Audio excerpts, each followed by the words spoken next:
जय श्री राम दोस्तों, कैसे हैं आप लोग। उम्मीद करती हूँ कि आप लोग बहुत ही अच्छे होंगे। दोस्तों आज की वीडियो में हम बात करेंगे चूड़ियों के लेके कि चूड़ियाँ हमारे 16 श्रृंगार में एक बहुत ही ज़्यादा महत्वपूर्ण जगह रखती है और हमारे शास्त्रों के अनुसार चूड़ी पहनने के कुछ नियम होते हैं, कुछ समय होते हैं। वैसे तो आज के फैशन के टाइम में कुंवारी लड़कियाँ भी चूड़ी पहनती है, लेकिन उनका जब तक शादी नहीं होता है तब तक शास्त्र उनके लिए ये विधि और ये नियम उनके लिए मान्य नहीं होते हैं। हालांकि ये नियम सिर्फ और सिर्फ सुहागन महिलाओं के लिए ही मान्य होते हैं।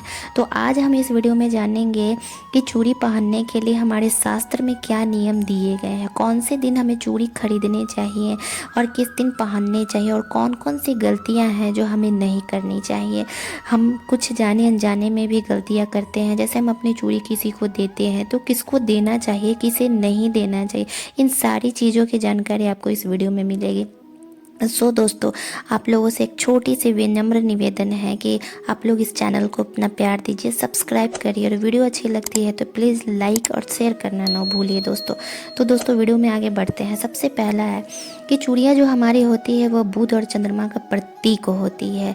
चूड़ी आपके मन और सुंदरता दोनों को सही करती है। अगर आप अपने प्रॉपर हाथ में सही तरीके से चूड़ी पहनते हैं तो इससे आपके बुध और चंद्रमा दोनों ग्रह जो है वो मजबूत होती है। दूसरा कि चूड़ी को हमेशा आपको रविवार और शुक्रवार को ही खरीदना चाहिए और इसी दिन ही आपको चूड़ी को पहनना चाहिए। का एक चीज़ हमेशा आप ध्यान रखेंगे दोस्तों कि भूल कर भी आपको मंगलवार और शनिवार के दिन चूड़ी नहीं पहनना चाहिए।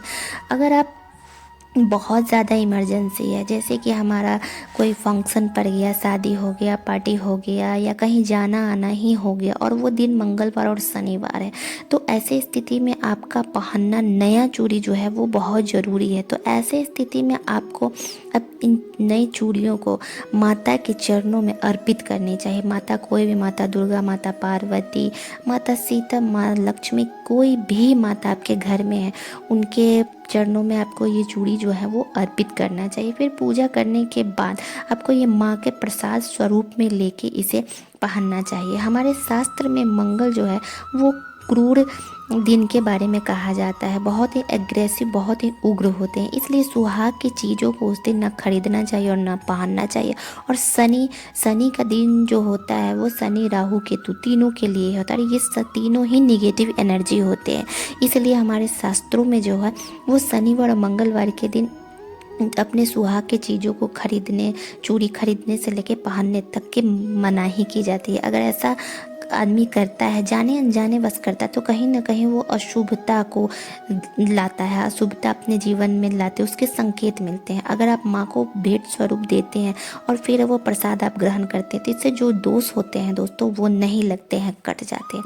अब बात करते हैं तीसरी कि कभी भी दोनों हाथ में बराबर बराबर चूड़ी नहीं पहनना चाहिए। अब जैसे कि दोनों हाथ में 12-12 चूड़ी नहीं पहनना चाहिए, हमारे शास्त्रों का ऐसा मान्यता है और लोकल एरिया के भी, आप लोगों के भी एरिया में भी ये मान्यता है या नहीं है, इस चीज़ को आप कमेंट सेक्शन में ज़रूर कमेंट करिएगा कि क्या आपके इधर इस चीज़ की मान्यता है कि एक हमारा जो ससुराल पक्ष होता है, दूसरा हमारा मायके पक्ष होता है, इसीलिए दोनों को बराबर नहीं करना चाहिए। दोनों को बराबर अगर आप करते हैं तो इसमें आपको आप ही उस रिश्ते में अच्छी तरह से अंडरस्टैंडिंग नहीं बैठा पाएंगे और सही तरीके से लेके नहीं चल पाएंगे। इसलिए आप एक हाथ में एक ज़्यादा, जैसे कि एक हाथ में आप 13 पहन ले और एक हाथ में आप 12 पहन ले, इस प्रकार से चूड़ी की ये मान्यता होती है।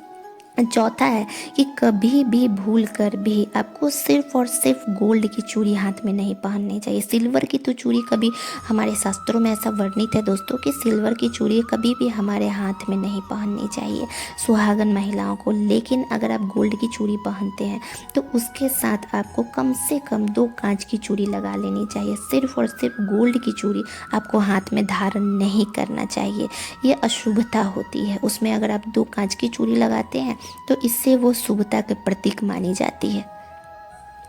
पांचवा है दोस्तों कि हमारे शास्त्र में कांच की चूड़ी को बहुत ही शुभ माना जाता है। इससे में जो है वो पॉजिटिव एनर्जी बहुत ज़्यादा रहती है। एक तो इसकी आवाज़ में जो खनक होती है उससे आप आपके जो मन और मस्तिष्क में जो है वो पॉजिटिव संचार होता है, पॉजिटिव ऊर्जा का। दूसरा, आसपास के आपके घर की में जितनी भी नेगेटिव एनर्जी होती है वो सारे इससे दूर होते हैं। तो इसलिए हमारे शास्त्रों में कांच की चूड़ियों को बहुत ही शुभ माना जाता है। आप किसी भी धातु के लाह के पहने या कोई भी गोल्ड के पहनते हो तो उसमें आप 2 कम से कम कांच की चूड़ी आप उसमें ज़रूर लगा के पहने। छठा है कि शादी के बाद कभी भी सुहागन महिलाओं को ज़्यादा डीप कलर की चूड़ी नहीं पहनना चाहिए, जैसे काले, भूरे, नीले, इन रंगों की चूड़ी को नहीं पहनना चाहिए, अवॉइड करना चाहिए, क्योंकि ये निगेटिव के प्रतीक होते हैं। ये कलर ज़्यादा निगेटिव चीज़ों को आकर्षित करते हैं। हमेशा सुर्ख रंगों का ही आपको प्रयोग करना चाहिए। और सातवां सबसे इम्पॉर्टेंट चीज़ है कि अपनी पहनी हुई चूड़ी को कभी भी किसी को नहीं देना चाहिए। हाँ, कभी कभी ऐसा होता है हमारी बहनों में कि वो एक आध बार चूड़ी पहनती हैं और उनका वो सेट जो रहता है नया रहता है और फिर उनको पहनने का मन नहीं होता। तो ऐसी स्थिति में वो अपने परिवार के अंदर, अपने घर के अंदर, जैसे उनकी माँ हो गई, उनकी बहन हो गई, उनकी सास हो गई, तो उनको जो सुहागन है उनको वो दे सकती हैं। वो बस अपने घर के अंदर ही रहे। ऐसा नहीं हो कि आप कहीं किसी और को बाहर में देते हैं। आप थोड़ी देर के लिए सोचिए कि आप किसी को बाहर में देते हैं, वो आपकी चूड़ियों को किस प्रकार से यूज कर रहा है। आग पानी में डाल रहा है या कहीं कूड़े कबाड़े में फेंक दे रहा है जहाँ से उस चीज़ों को जलाने के लिए ले जाया जाता है, या कहीं किसी भी प्रकार का टोना टोटका ही किया कर दिया जाए, तो ऐसी स्थिति में ये सीधा आपके सुहाग पे असर पड़ती है। सो दोस्तों, बाहर वाले को कभी भी अपनी पहनी चूड़ी या सुहाग के सामान नहीं देने चाहिए। हमेशा अपने घर में इन सारी चीज़ों को, अगर आपके पास एक्स्ट्रा है तो आप अपने घर में अपने माँ, बहन, सास को दें। इसके अलावा आप किसी को ना दें। जहाँ तक आप जिसको जानती हैं बस कि आपके साथ कोई बुरा ना करे, बस उसी को आपको देने चाहिए। दूसरे किसी को भी अपनी सुहाग की चीज़ों को देने से बचना चाहिए। सो दोस्तों, हमारे शास्त्र के अनुसार इन चूड़ियों को लेकर कुछ नियम प्रधान है, मैंने आप लोग के साथ शेयर किए हैं। सो दोस्तों, वीडियो अगर अच्छी लगी हो तो वीडियो को प्लीज़ दोस्तों लाइक करेंगे और ज़्यादा से ज़्यादा इस चीज़ को शेयर करेंगे, क्योंकि हमारे सभी माँ बहनों के साथ ये जानकारी उनको मिलनी चाहिए।